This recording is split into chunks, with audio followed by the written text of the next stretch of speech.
간절히 기도드립니다. 아멘. 한 해가 시작되었습니다. 여러분들은 어떤 소원이 있습니까? 이 한 해 동안 여러분이 바라는 축복은 무엇입니까? 신앙 안에서 들여다본다면 여러분의 신앙이 많이 성장했으면 좋겠습니다. 영성학자 스티븐 하퍼가 신앙생활을 정의하기를 하나님과 나 사이의 간격을 좁히는 평생의 과정이다, 이렇게 말했습니다. 그러니까 우리의 신앙이 성장한다는 것은 그만큼 하나님과 나 사이의 간격이 좁혀지는 것입니다. 근데 그게 그렇게 쉽지만은 않습니다. 그러니까 우리가 하나님 앞에 부름을 받고 이제 신앙생활을 시작하는 시점부터, 출발선부터 시작해가지고 평생에 걸쳐서 이루어지기 때문에 그 평생의 과정 속에서 그 간격 좁히기의 싸움이 얼마나 치열한지 모르겠습니다. 그렇기 때문에 우리가 시작부터 주님 앞에 서는 그 순간까지 끊임없이 하나님을 추구하지 않으면 안 됩니다. 그러니까 우리의 영이 주께 늘 다 있어야 됩니다. 그분을 향하여 있어야 됩니다. 그분에게 붙어 있어야 되는 거죠. 그러면 은혜의 세계가 펼쳐지는 것입니다. 은혜로만 가능한 삶의 양식들이 흘러나오게 되는 거죠. 그것을 보여주는 내용이 오늘 본문의 내용인데, 오늘 우리가 5절을 읽었지만 그러므로라는 접속사로 시작을 하죠. 근데 이 그러므로라는 다음에 두 단어가 번역상 빠져 있습니다. 이것뿐 아니라라는 단어가 빠져 있습니다. 이것뿐 아니라라고 할 때 그 내용인즉 우리가 앞에서 1절서부터 4절까지의 내용 속에서 살펴본 내용이거든요. 거기에 전체 주제는 구원이거든요.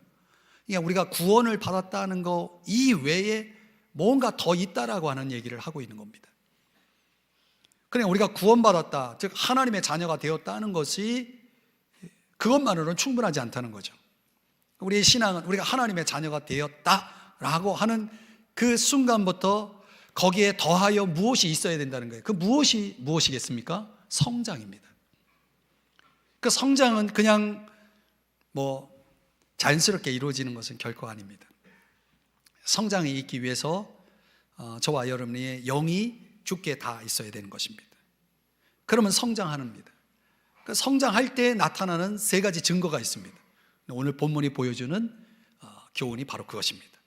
내가 성장하고 있다, 성장하는 그리스도인이다 라고 할 때에 나타나는 세 가지 증거는 무엇일까요? 첫 번째는 열매입니다.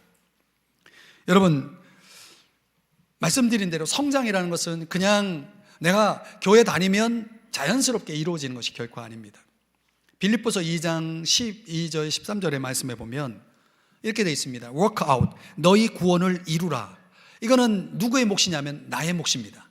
내가 하라는 거예요. 그렇게 내가 믿는 내가 그렇게 하라는 거예요. 그런데 13절에서는 우리 안에서 행하시는, 내 안에서 일하시는 분이 있다는 거예요. 그분이 누굽니까? 하나님이시죠. 그러니까 하나님은 내 안에서 일하고 나는 또 밖에서 일하는 겁니다. 그러니까 내가 일하고 하나님이 일해서 같이 협력해서 이루어지는 게 신앙생활입니다. 신앙 성장이라는 것은 이런 원리 속에서 이루어지는 거죠. 그래서 오늘 보면 8절에서 뭐라고 말씀하냐면 이런 것이 너희에게 있어. 이런 것이 있을 때에 뭐가 이루어지냐면 흡족함이 된다는 것입니다. 그랬을 때 결과적으로는 열매 없는 자가 되지 않게, 그러니까 부정의 부정이니까 열매 있는 자가 된다라고 하는 것을 강조하고 있는 거죠. 그러니까 내가 열매 있기 위해서는 이런 것이 있어야 된다는 거예요. 여기서 말하는 이런 것이라고 하는 것은 오늘 본문 5절에서 7절까지 언급하고 있는 8가지의 특성입니다. 저는 이것을 오래 기억하기 위해서 미덕지절 인경형사 8가지거든요. 이 8가지가 우리의 삶의 일부가 되고 점점 더 그 8가지가 우리 안에 채워질 갈 때에 그때 나는 성장하는 것이고 그때 나는 열매 있는 자가 된다라고 하는 것입니다. 그 구체적인 내용이 뭔지를 간략하게 살펴본다면 첫 번째는 믿음입니다. 믿음이라는 건 구원 얻는 믿음이라는 거예요. 그러니까 내가 열매 있기 위해서는 가장 먼저 기본이 뭐냐면 믿음이라는 것이 있어야 된다는 거죠. 구원 얻는 믿음이 있습니까, 여러분? 예수 그리스도를 믿으시나요? 거기서부터 열매 있는 자가 될 수 있는 겁니다. 근데 내가 믿는다라고 말을 하는 사람들 가운데 많은 사람들이 그 다음의 문제를 가지고 있습니다. 뭐냐면 내가 믿음이 있는지 없는지를 내가 확인할 방법이 없어요. 그러니까 흔히 사람들이 생각하는 것은 교회를 다니면 믿음이 있다고 생각하는데 그렇지 않습니다. 죄송하지만 여러분 안에 믿음이 없는 사람이 있습니다. 믿음이 있다라고 하는 것을 알 수 있는 유일한 방법이 뭐냐면 덕을 끼치는 삶을 보면 압니다. 그래서 믿음에는 덕을 플러스 해야 된다는 거예요. 더하라라고 하는 이 단어는 오늘 성경의 마지막 7절의 끝부분에 나오지만은 무엇을 풍성하게 공급하다라고 하는 뜻을 가지고 있습니다. 그러니까 어떤 하나가 성장하기 위해서는 그 성장을 돕는 무엇이 플러스 되어야, 공급이 되어야 한다라고 하는 것을 강조하는 단어거든요. 그런데 믿음이라는 것이 이게 확실해지려면, 믿음이라는 걸 성장하려면 덕이라는 것이 공급되어야 된다는 거예요. 덕이 뭡니까? 우리가 생각하는 덕이라고 하는 것은 높은 수준의, 높은 도덕적 수준의 삶을 얘기하는 거거든요. 그 높은 도덕적 수준의 삶이라는 것이 있을 때, 아, 내가 믿음이 있구나, 내가 이렇게 알게 되는 거죠. 그 믿음에는 항상 덕이라는 것이 따라와야 되는 거예요. 덕이 없는 믿음은 믿음이 아닌 것이죠. 그러니까 믿음과 덕. 근데 이 덕이라고 하는 것이 내가 덕을 끼치는 삶을 산다는 것이 그냥 되는 게 아니라 여기에도, 이 덕에도 뭐가 플러스 돼야 되냐면 지식이 플러스 돼야 된다는 거예요. 여기서 말하는 지식은 판단력, 분별력, 통찰력, 지혜, 이런 것을 말합니다. 그러니까 우리가 덕을 끼치는 삶을 산다는 것은 하나님의 뜻을 이해한다는 거거든요. 하나님이 뭘 원하시는지를 안다는 거거든요. 그런 지식이, 그런 지혜가 없이는 우리가 덕을 끼치는 삶을 살 수가 없어요. 그런데 지식이 들어와야죠. 그 지식의 근간이 되는 게 뭡니까? 그게 말씀 아니겠습니까? 그 지혜의 근본은 여호와를 경외하는 것이라고 말씀하고 있지만, 하나님 뜻대로 살아가기 위해서는 저와 여러분에게 말씀이라는 근간을 통해서, 그 텍스트를 통해서 저와 여러분이 이제 지혜가 생기고, 그걸 바탕으로 해서 덕을 끼치는 삶을 살게 되면서 내 믿음이 쑥쑥 자라게 되는 거죠. 그래서 믿음의 덕을, 덕의 지식을, 이렇게 나오는 겁니다. 근데 지식이라는 그 판단력, 그 분별력이라고 하는 것이 결여된 사람들이 많죠. 왜? 말씀이 없으니까. 말씀이 없으니까. 그래서 말씀이 들어와야 됩니다. 여러분들이 이 시간 이 자리에 있을 때 하나님 말씀을 들을 때 하나님 말씀이 한 귀로 들려오죠. 아니면 전혀 들려오지 않은 사람도 있어요. 딴 생각하느라고. 그러면 한 귀로 들어와도 이쪽으로 또 나간다는 거예요. 그게 남아있질 않아요. 마귀가 여러분에게 이 지금 전해진 말씀들을 다 빼앗아 갑니다. 그 빼앗기는 걸 그냥 내버려 두는 사람들이 있죠. 그러면 안 돼요. 그 지식이 쌓여져 있어야, 공급되어야 내가 덕 있는 삶을 살게 되는 거죠. 그런데 그 지식이 계속해서 내 삶을 지배하기 위해서는 뭐가 따라와야 되냐면 절제, 지식의 절제를. 절제라는 건 자기 통제거든요. 나를 컨트롤할 수 있는 그런 삶이 있을 때에 내가 하나님 뜻대로 가는 거지. 이게 절제가 없는 사람은 내 뜻대로 가거든요. 내가 하고 싶은 대로 가는 거거든요. 그러니까 지식에는 반드시 절제라는 자기 통제력이 따라와야 되는 겁니다. 근데 그 절제라는 것도 한 번은 가능한데 두 번은 안 되거든요. 그래서 절제에는 뭐가 또 따라와야 됩니까? 인내라는 것이 따라와야 되는 거예요. 절제의 인내를. 인내라는 것은 뭡니까? 견딜 수 있는 능력이죠. 저항할 수 있는 능력. 세상의 유혹을 저항할 수 있고, 내가 고난에 직면할 때 고난을 끝까지 견뎌낼 수 있는 능력, 그런 걸 우리는 인내라고 말하죠. 그 인내가 있어야 자기 통제력도 계속 꾸준하게 발휘가 될 수 있는 거거든요. 근데 그 인내라는 것이 내 힘으로 됩니까? 안 되거든요. 그래서 인내에는 뭐가 따라와야 됩니까? 뭐가 공급돼요? 인내에 뭐가요? 경건이. 경건을 또 공급해야 되는 거예요. 경건이라는 것은 한마디로 말하면 하나님을 의지하는 신앙입니다. 하나님을 의지하는 겁니다. 그러니까 내가 경건하다라고 말할 때 그거는 하나님을 의지한다라는 뜻입니다. 여러분, 내가 하나님을 의지하지 않고는 우리는 뭐가 불가능하냐면 인내가 불가능합니다. 인내할 수 있는 힘, 그 능력을 내 스스로 생산해낼 수가 없어요. 그래서 이사야 40장 말씀에 보면 여호와를 앙망하는 자는, 거기에 보면 앙망이라는 단어가 영어 성경에는 wait라고 되어 있습니다. wait가 뭐냐면 기다리는 거죠. 그러니까 하나님을 기다린다는 건 뭘 의미하냐? 하나님을 의지한다는 걸 의미하는 거죠. 하나님을 의지하는 자, 여호와를 앙망하는 자는 뭘 얻어요? 새 힘을 얻으리니. 할렐루야. 새 힘을 얻는 겁니다. 힘을 얻는 겁니다. 능력을 얻는 거죠. 인내를 가질 수가 있는 것이죠. 그래서 경건이 추가될 때 그 인내가 강화되는 겁니다. 근데 이 경건, 하나님을 의지하는 신앙이라는 것이 여러분 하나님과 나와의 1대1 관계라고 이루어지는 것이라고 생각하지만 그렇지 않습니다. 이 경건에는 뭐가 더해져야 되냐면, 이 경건이 강화되기 위해서는 형제 우애라는 것이 따라와야 된다는 거예요. 형제 우애가 뭡니까? 성도 간의 사랑이거든요. 성도 간의 사랑이라는 것은 성도의 필요에 민감하게 관심을 갖고 그 필요를 채우고 보호해 주는 것을 의미합니다. 그러니까 우리는 형제를 사랑하고 있지만은 사실은 그게 하나님을 의지하는 것이고, 하나님을 나를 의지하게 만드는 것이고, 더 서로를 하나님을 바라보게 만드는 것이거든요. 그렇게 형제 우애를 할 때 우리가 사실 성도라고 하지만 하나님의 가족이지만 인간적으로는 남남이잖아요. 그러니까 사랑하는 데 한계가 있어요. 그래서 형제 우애는 뭐가 더해져야 되냐면 사랑, 여기서 말하는 사랑은 아가페, 자기 희생적 사랑이죠.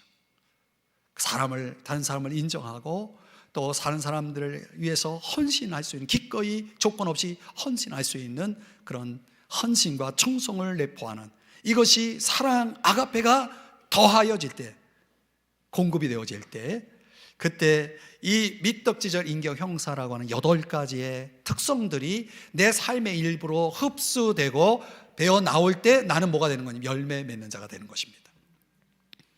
그걸 요약해서 오늘 본문 8절에서는 이렇게 말씀하고 있는데, 자막의 내용만 같이 읽어보겠습니다. 시작. 너희로 우리 주 예수 그리스도를 알기에 게으르지 않고 열매 없는 자가 되지 않게 하려니와. 그러니까 열매 있는 자가 되기 위해서는 앞에서 얘기했던 8가지에 대해서 그걸 종합해서는 우리 주 예수 그리스도를 아는 것으로 설명하고 있고, 내가 그분을 안다면, 그리고 이 미떡지절 인격 형사라고 하는 이 8가지 특성이 내 삶의 일부가 되어 있다면, 그것이 내 삶 속에 드러나고 있다면 나는 지금 게으름에서 벗어나 있는 것입니다. 게으르다라고 하는 고장나다는 뜻이거든요. 뭐가 고장나 있는 겁니까?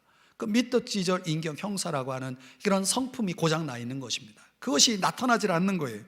그런 사람들은 열매가 없는 자가 되는 것입니다. 그러나 그런 것들이 기능이 발휘되면 나는 열매를 맺는 것입니다.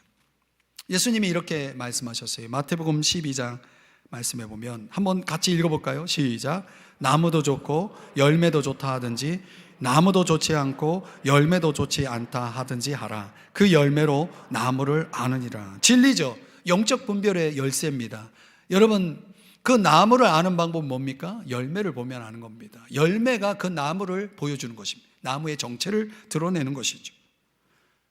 결국은 내가 어떤 나무인지, 내가 좋은 나무인지 그렇지 않은지를 결정하는 것은 내가 어떤 열매를 맺고 있는지를 보면 압니다. 여기서 말하는 열매라는 것은 그런 어떤 우리가 겉으로 드러나는 행위의 열매보다 더 중요한 것이 성품의 열매입니다. 우리 속에 어떤 성품이 있습니까? 그 성품을 보면 그 사람이 어떤 나무인지를 보여주는 것입니다. 주님이 틀림없이 이렇게 경고하셨거든요. 아름다운 열매를 맺지 못하는 나무는 지켜 불에 던져질 것이다.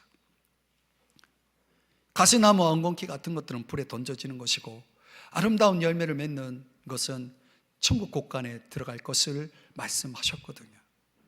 그러니까 여러분, 우리가 23년 새해를 시작하면서 저와 여러분에게 정말 중요한 필요한 열망, 간절한 소망이 있다면, 소원이 있다면 이거 아니겠습니까? 우리의 영이 주께 늘 닿아서 저와 여러분이 주님이 기뻐하시는 아름다운 열매를 풍성히 맺는 자로 한 해를 살아보지 않으시겠습니까? 그러기 위해서 오늘 하나님 앞에 여러분 그런 결단을 하십시오. 내가 열매 있는 자로 살겠다.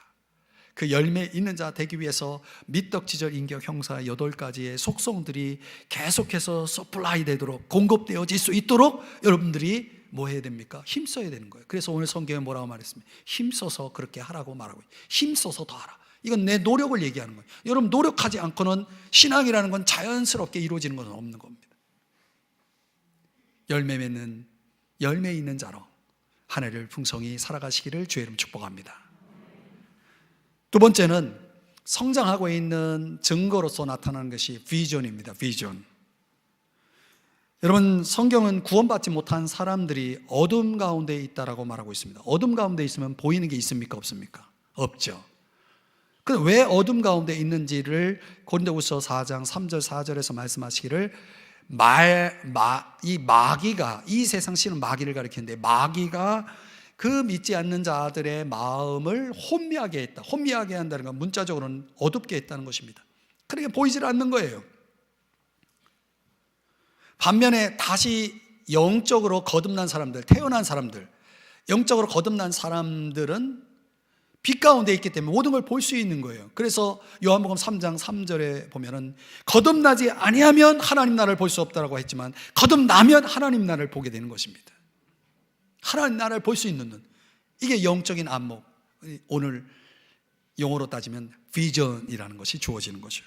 그러니까 하나님이 우리의 눈을 열어서 볼 수 있는 영적인 세계를 보게 하고, 하나님의 마음을 보게 하고, 하나님이 보기를 원하는 세계를 보게 하고, 하나님의 관심을 보게 하고, 하나님의 뜻을 보게 하고, 이게 보게 하는 겁니다. 우리는 그걸 좀 고상한 용어로 비전이라고 말하는 것이죠. 오늘 그런데 불행하게도 9절 말씀에 보면 이런 것이 없는 자가 있다는 거예요. 이런 것이 없는 자, 볼 수 없는, 비전이 없는 사람, 그런 사람을 오늘 성경은 뭘로 비유하냐면 맹인으로 비유하고 있습니다. 맹인은 아예 보지 못하는 사람이죠. 그런데 보기는 보는데 멀리 보지 못하는 사람도 있습니다. 이건 근시안이라고 말하죠.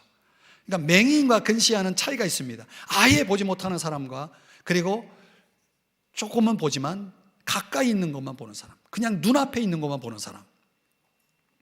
영적으로 보면은 오늘 성경 본문 속에는 멀리 보지 못하고 라고 하는 사람을 강조하면서 여기에 중점을 둬서 설명하고 있는데요, 맹인은 근본적으로는 진리에 대해서는 진리를 완전히 거부하고 진리에 대해서는 완전히 눈을 감아버린 사람을 가리킨다면, 멀리 보지 못한다는 것은 그냥 당장 눈앞에 있는 어떤 것에 내 관심이 가 있기 때문에 하나님이 보여주시는, 하나님이 보기를 원하시는 그 멀리 있는 것들을, 그 영안을 제대로 발휘하지 못하는 사람들을 가리켜서 이렇게 표현하고 있는 것입니다. 근데 왜 이렇게 됐을까? 왜 근시안이 됐을까? 왜 멀리 보지는 못할까? 왜 이런 비전이 약할까? 라고 하는 이유에 대해서 오늘 본문 9절에서 이렇게 말씀합니다. 잊었느니라. 잊었느니라. 뭘 잊었다라고 말합니까? 옛 죄가 깨끗하게 되었다는 사실을 잊었다.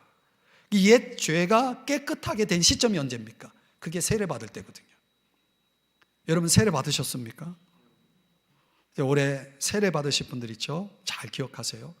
우리가 세례식의 꽃이 뭔지 아십니까? 세례식에서 가장 중요한 게 뭔지 아십니까? 그게 서약식이거든요. 기억하시나요? 여러분이 세례 받을 때 뭘 서약했는지 기억하시나요? 어제 일도 기억 못하는데, 저는 88년 7월 23일 날 세례를 받았거든요. 그날 제가 뭘 서약했는지 저는 기억합니다. 근데 이 근시안, 멀리 보지 못하는, 영적으로 멀리 보지 못하는 사람들의 특징은 잊어버렸다는 것입니다. 그 세례 받을 때 자신이 서약한 내용을 잊어버렸다는 거예요. 그 서약의 내용은 크게 세 가지입니다. 첫째, 예수 그리스도께서 나의 죄를 위해 십자가에서 죽으셔서 이제 나는 나의 모든 죄가 주님의 십자가로 말미암아 용서받았고 깨끗해졌다는 것을 믿습니다. 이걸 서약합니다. 첫 번째, 내 죄가 깨끗하게 되었다는 사실을 믿습니다. 이걸 서약합니다. 두 번째는 이제 내 죄가 깨끗하게 되었으니 이제 이후로는 다시는 이 죄와 상관없이 이 죄와 단절하여 살겠습니다를 서약합니다. 그래서 세 번째는 이제 이후로는 이 과거의 죄와 단절할 뿐만 아니라 이제 내 인생을 주님을 위해서 헌신하며 살겠습니다 라고 서약합니다. 기억하고 계시나요? 그런데 여러분 아십니까? 많은 사람들이 자기가 서약해놓고 하나님 앞에 약속해놓고 그 외에도 약속한 게 여러 가지가 있어요. 그러나 복음적인 차원에서 그 세 가지 약속조차도 까마득해 잊어버리고 살아가는 사람들, 왜 잊어버릴까요? 왜 눈을 감을까요? 왜 마음속에서 그런 파일을 삭제해버릴까요? 이유는 간단해요. 내가 원하는 대로 살고 싶으니까. 구원받은 사람들도 자신이 세례를 받을 때 옛 죄가 깨끗하게 되었을 뿐만 아니라 자신의 인생이 하나님 앞에 드려졌다는 사실을 잊어버리는 거예요. 스스로 지워버리는 거예요. 그 파일을 지워버리고 스스로 자기가 주인 되어서 살아가는 사람들은 맹인이 되었거나 아니면 멀리 보지 못하는 근시한 자가 되는 것이죠. 안타까운 일이죠. 사랑하는 여러분, 그런 예를 보여준 사람이 누구냐면 베드로입니다. 누가복음 22장에 보면 베드로가 예수님 앞에 이런 각오를 다짐하고 당당하게 자신만만하게 이야기합니다. 주님, 저는 주님이 어딜 가더라도 옥에 가더라도 또 죽는 데 있을지라도 저는 주님과 함께 하겠습니다 라고 당당하게 고백을 했습니다. 약속을 했습니다. 그런데 주님이 뭐라고 말씀하냐면 너가 타고 울기 전에 3번 나를 부인할 거야 라고 말씀도 주셨습니다. 그런데 주의 말씀도 잊어버리고 자신이 주님 앞에 드렸던 그 고백, 각오도 잊어버렸습니다. 그리고 예수님을 3번 부인하죠. 그런데 그 후에 61절 말씀의 내용에 보니까 베드로가 드디어 말씀이 생각났다 그랬습니다. 생각났다. 잊어버렸던 걸 생각이 난 겁니다. 기억이 난 겁니다. 아, 내가 그때 그렇게 말했었지. 주님이 나에게 그런 말씀을 주셨지. 그게 생각났을 때 베드로가 어떻게 됐습니까? 통곡이 나왔다는 거예요. 여러분, 생각이 나야 됩니다. 내가 한 말이 생각이 나야 됩니다. 내가 하나님 앞에 한 약속이 생각이 나야 됩니다. 그걸 잊어버리는 순간 우리는 맹인이 되는 겁니다. 그걸 잊어버리는 순간 우리는 근시안이 되는 겁니다. 그런 사람에게는 비전이 없습니다. 사명이 없습니다. 오늘날 교회 안에 비전이 없고 사명이 없는 사람, 하나님이 보시는 세상, 잃어버린 세상을 바라보지 못하는 사람들, 오로지 자기의 필요와 자기의 만족을 위해서만 살아가는 사람들, 그런 인생을 살아가는 사람들이 교회 안에 얼마나 많지요. 주님은 제자들에게 이렇게 말씀하셨어요. 요한복음 4장 35절에 너희 눈을 들어 밭을 보라, 휘어져 추수하게 되었도다. 추수하게 되었도다. 여러분, 눈을 들어 좀 보라는 거예요. 이게 비전입니다. 이게 안목입니다. 세상을 보면 여러분 추수할 것이 얼마나 많은지 몰라요. 우리 하나님께서 저와 여러분이 보기를 원하시는 게 바로 그것입니다. 추수할 것을 좀 보라는 거예요. 영혼을 좀 보라는 거예요. 현대교회를 가리켜서 라오디게아 교회와 같다는 말이 있습니다. 요한계시록 3장 17절에 보면 이 라오디게아 교회 성도들은 어떤 사람이냐면 이렇게 말하는 겁니다. 스스로 자기를 부자라, 부요하여 부족한 것이 없다 라고 착각하면서 사는 사람들. 내 신앙에 부족한 것이 무엇이 있느냐? 나는 나의 삶에 내 신앙에 만족한다 라고 하는 그런 착각 속에 있는 사람들. 그러나 실상은 17절 후반부에 보면 내 공고한 것, 가련한 것, 가난한 것, 눈먼 것, 벌거벗은 것을 알지 못하는도다 라고 말하고 있거든요. 그 실상은 그렇지 않음에도 불구하고 자기 착각 속에서 영적 근시안 속에 살아가는 사람들 얼마나 비극입니까? 영적 근시안도 비극이지만 아예 보지 못하는 영적 맹인은 더 비극이죠. 교회 안에 이런 사람이 있다는 건 얼마나 안타까운 일인지요. 여러분, 내가 맹인이 되지 않으려면, 내가 근시안이 되지 않으려면 잊지 말아야 됩니다. 무엇을요? 주님이 나를 위해 행하신 일, 주님의 보혈을 잊지 말아야 됩니다. 그 보혈 때문에 내가 용서되었고, 그 보혈 때문에 내가 하나님의 자녀가 되었고, 그 보혈 때문에 내가 지금 주님 안에서 은혜를 누리고 있다는 사실을 잊지 말아야 됩니다. 그래야 내가 감사하는 자가 됩니다. 그래야 내가 주께 헌신하는 자가 되는 것입니다. 삶은, 인생은 너무나 짧습니다. 이제 며칠 밤만 있으면 여러분 송구영신 예배 드리러 오실 겁니다. 제 예언이 맞을 겁니다, 여러분. 23년 365일이 아닙니다. 며칠만 지나면 송구영신 예배 드립니다. 얼마나 짧은지 모릅니다. 우리의 이 짧은 생애 속에 우리가 눈을 감고 사는 동안 세상 안에는 너무나 많은 피로들이 계속 쌓여져 가고 있다는 사실을 아셔야 됩니다. 하나님은 저와 여러분이 이 한 해를 비전을 가지고 살아가기를 원하는 것입니다. 그 비전은 어디서 오는 겁니까? 기도로부터 옵니다. 아브라함이 하나님 앞에 주님 저에게 무엇을 주시겠습니까? 라고 기도할 때 아브라함이 비전을 보았습니다. 요셉, 그리고 모세, 그리고 우리가 잘 아는 사무엘, 다윗, 느헤미야, 성경의 수많은 사람들은 그들이 하나님 앞에 엎드려 기도할 때 하나님이 그들의 눈을 열어서 하나님이 보게 하시는 것을 보았고, 그래서 그들은 비전을 품었고, 그리고 그들의 생애를 그 비전을 이루는 일에 하나님 앞에 온전히 드려서 하나님의 그 꿈을 이루어 드리는 축복받은 쓰임받는 도구로 그 인생을 살았음을 성경은 증언하고 있습니다. 사랑하는 여러분, 여러분이 이 한 해를 여러분이 원하는 야망, 여러분이 원하는 꿈을 위해서 살아가기를 원하십니까? 그렇다면 여러분의 마음의 충동을 따라가시면 됩니다. 그러나 진정 여러분의 인생이 하나님 앞에 쓰임받기를 원하고, 진정 여러분이 하나님의 도구로 영광스러운 인생을 살아가기를 원하신다면, 이 한 해가 정말 하나님이 나를 통해 큰 역사를 이루는 한 해가 되기를 원하신다면 여러분 엎드리셔야 됩니다. 기도하셔야 됩니다. 기도하면 하나님이 여러분의 눈을 열어주실 겁니다. 그리고 하나님이 보게 하시는 것을 볼 수 있을 겁니다. 그걸 볼 때 여러분은 비전의 사람이 되는 겁니다. 그걸 볼 때 여러분은 사명의 사람이 되는 것입니다. 그걸 볼 때 여러분들은 많은 사람을 주께로 인도하는 비전의 사람이, 미셔너리가 될 것입니다. 그런 한 해가 되기를 원치 않습니까? 사랑하는 여러분, 새해가 여러분의 영이 늘 주께 닿아서 이런 비전을 품고 이런 비전을 이루어 가시는 한 해가 될 수 있기를 주의 이름으로 축복합니다. 세 번째, 우리가 성장하고 있는 특징의 증거로서 확신이라는 것이 있습니다. 여러분, 오늘 본문 10절 말씀에 보면, 그러므로 형제들아 더욱 힘써 너희 부르심과 택하심을 굳게 하라 라고 말씀하고 있습니다.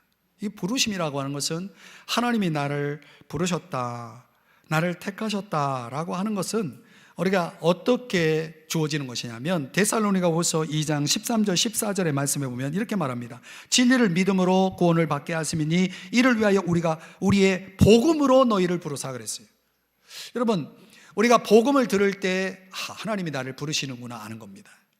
우리가 복음을 들을 때 하나님이 나를 하나님의 자녀로 선택하시는구나, 내가 죄인이구나, 내가 나를 위해 죄 때문에 예수님이 십자가에 죽었구나, 나에게 영원한 생명을 주시기 위해서 주님이 부활하셨구나. 복음을 통해서 내가 그 모든 뉴스들을 들었고 우리는 그거를 믿었고, 그래서 우리가 구원을 받은 겁니다. 그럼 우리의 부르심과 택하심이라고 하는 것은 하나님의 전적인 주권 속에서 이루어진 것입니다. 주권적인 은혜 속에서 이루어진 겁니다.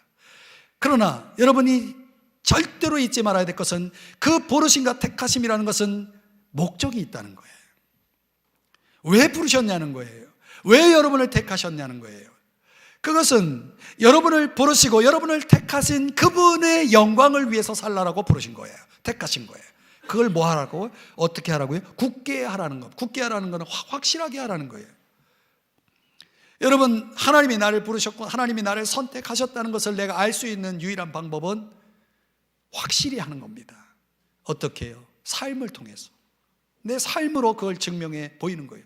하나님이 나를 부르셨고 하나님이 나를 택하셨다는 사실을 거룩한 삶을 통해, 주님을 위한 삶을 통해서 내가 증명해 보일 때 그건 확실해지는 것입니다. 그렇게 확실해진 사람들을 하나님은 어떤 약속을 하시는지 10절 말씀을 보시면, 너희가 이것을 행한즉 언제든지 실족하지 아니하리라. 이 굉장히 중요한 단어가 실족이라는 단어입니다. 실족이라는 단어는 멸망한다는 단어거든요. 멸망이라는 건 지옥을 얘기합니다. 이것을 행한즉, 부르심과 택하심을 확실히 하는 것을 행한즉 너희는 절대 멸망하지 않을 거야 라고 약속하고 있는 것입니다. 또 하나의 약속이 11절인데요. 다 같이 읽어볼까요? 시작. 이같이 하면 우리 주 곧 구주 예수 그리스도의 영원한 나라에 들어감을 넉넉히 너희에게 주시리라. 여러분, 우리의 영이 주께 다 있는 사람, 부르심과 택하심을 확실히 하고 거룩한 삶을 위해 온갖 노력을 다하고 있는 사람들이라면 어떤 약속이 주어져 있냐면 영원한 나라에 넉넉히 들어가리라. 이게 넉넉히라는 단어가 아주 중요한 단어인데, 이게 무슨 뜻이냐면 대대적인 환영을 받을 것을 말씀하는 겁니다. 여러분, 스데반이 순교를 당할 때 그 순교 현장 속에 스데반의 눈이 열려서 뭘 봤냐면, 사도행전 7장 56절에 보면 하늘이 열리고 인자가, 즉 예수님이 하나님 우편에 앉아 계시는데 그분이 뭐 하고 계시냐면 서신 것을 보노라. 여러분, 누가 여러분의 집에 왔을 때 그 손님을 맞이하기 위해서 여러분 앉아 있습니까? 어떻게 합니까? 서서 맞이하잖아요. 그죠? 예수님이 왜 서셨습니까? 스데반을 맞이하기 위해서 아주 뜨거운 환영을 그 스데반에게 주는 것입니다. 그래서 서신 것입니다. 참된 하늘의 집, 구주의 그 영원한 나라로 들어가는 이들에게 이런 놀라운 환영과 영접이 경험되어진다는 사실을 아십니까? 그러나 모든 사람에게 주어지지는 않습니다. 어떤 사람은 고린도전서 3장 15절에 보면 자신은 구원을 받되 불 가운데서 받은 것 같으리라. 어떤 이들은 천국에 이르는 길에서 겨우 구원만 받는 사람들이 있어요. 그러니까 등수 안에는 못 들고 그냥 경주만 끝낸 거예요. 예수님 십자가에 달려 죽으실 때 우편 강도가 그런 경우죠. 겨우 구원만 받은 것. 여러분, 올림픽에서 1등한 사람이 귀국할 때와 그냥 평범한 성적으로 마친 사람이 귀국할 때에 여러분, 공항에서 환영이 똑같습니까? 그렇지 않아요. 천국도 마찬가지입니다.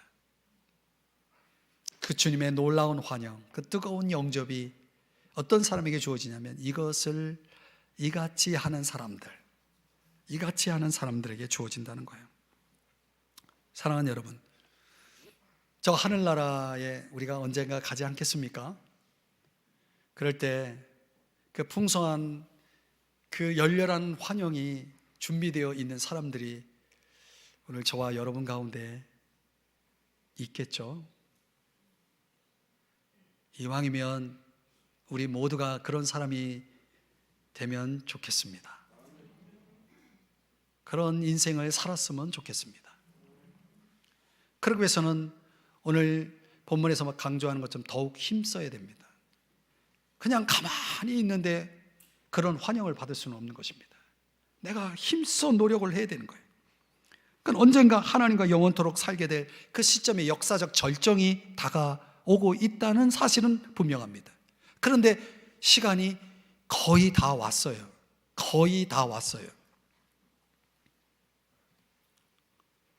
조금만 더 힘을 내면 됩니다. 지금 절대 포기하면 안 됩니다. 조금만 더 힘을 내면 됩니다. 하나님은 우리의 미래고 그 찬란한 미래를 약속하신 하나님께서 조금만 힘내라고 주님이 말씀하시는 겁니다. 여러분, 어제와 오늘이 해가 바뀌었을 뿐이지 그날이 그날 아닙니까? 여러분은 또 23이라는 숫자를 기억하는 것이 아니라 매일매일을 작년과 똑같은 일상 속에서 또 살아가겠죠. 우리에게 이날은 새로운 날은 아닙니다. 이제 주님의 시간이 다가오고 있는 것입니다. 예수님이 결승선에서 우리를 뜨겁게 맞이할 준비를 하고 계시는 겁니다. 그런데 모두가 다 그 뜨거운 환영을 받지는 않을 겁니다. 내가 그 결승선에 누구보다도 앞서가는 그런 경주자가 되어야 되는 것이죠. 이제 말씀을 정리해 보겠습니다. 종교개혁자 존 칼빈은 주님 안에서 막힘이 없는 상태를 가리켜서 신비적인 연합이라는 용어를 썼습니다. 신비적인 연합. 그러니까 우리의 영이 주께 다 있으면 그 신비적인 연합이 이루어지는 것입니다. 그러면 그 사람은 지금 이제 성장 중에 있는 것입니다. 그 성장하는 그리스도인들이 즐기게 될 축복을 오늘 성경이 말씀해 주는 거거든요.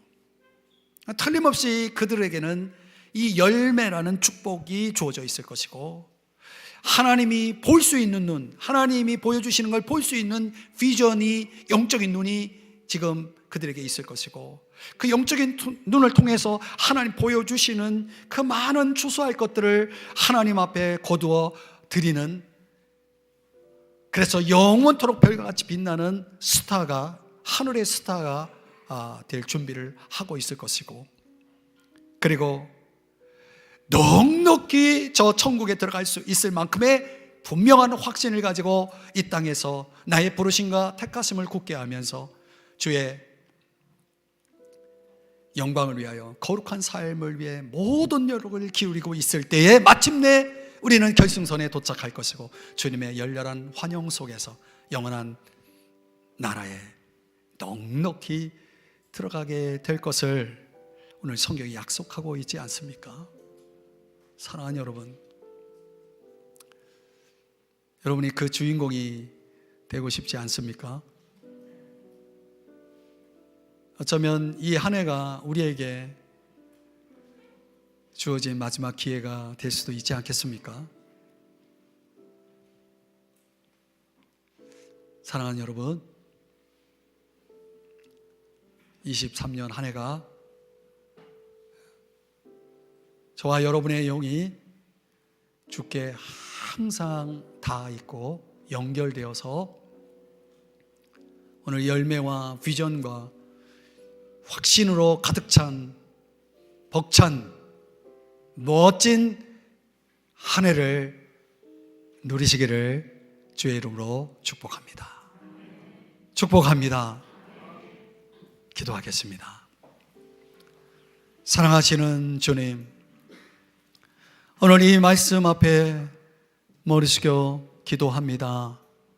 저희들을 긍휼히 여겨주시고 새 희망으로 시작하는 이 한 해를 선물로 주셨사오니 저희들 이 한 해를 진정 값지고 의미 있게 보낼 수 있도록 우리의 영이 주께 항상 다 있어